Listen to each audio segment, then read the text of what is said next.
Dagster is really running a victory lap. You can import DBT models as assets. So with a few lines of code, you can take your DBT model with all your table definitions, sources, snapshots, you name it, and then you import it into Dagster, and it creates assets out of it. So Dagster is actually allowing you to move your DBT model from the command line to a UI that can be used by any analyst or even people who are in management if they want to do some some tweaking for themselves in debugging. What's also really cool is that I think this view is a little bit better at showing it. If there's a problem anywhere, you can see that one of these assets, they will turn red. So you can really easily see where the problem is, and then so it helps you a lot for debugging as well. So yeah, it's winning combination. It's a way to control your DBT model through Dagster, but also it's actually a convenient view for your DBT metadata.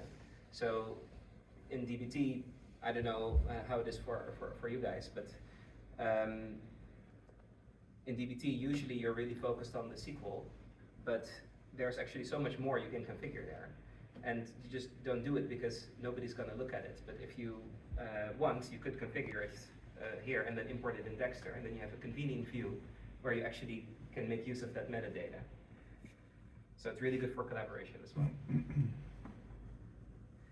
Then the next really cool feature that you unlock with this is Lineage. So you can integrate DBT in your existing workflows.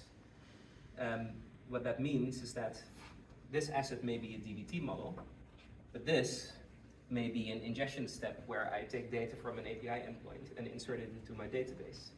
And so with Dagster, I can seamlessly link those two together into one workflow and trigger them as if they were part of the same project, which they kind of are because they're in the same project in Dagster.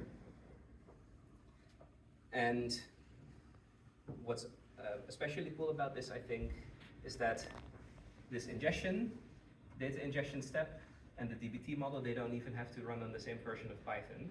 Like I mentioned earlier, they can run in separate user code locations in Dagster, and it will still work. So this is just an example, but this could be Python 3.11, this could be Python 3.12, and the data will still flow between them.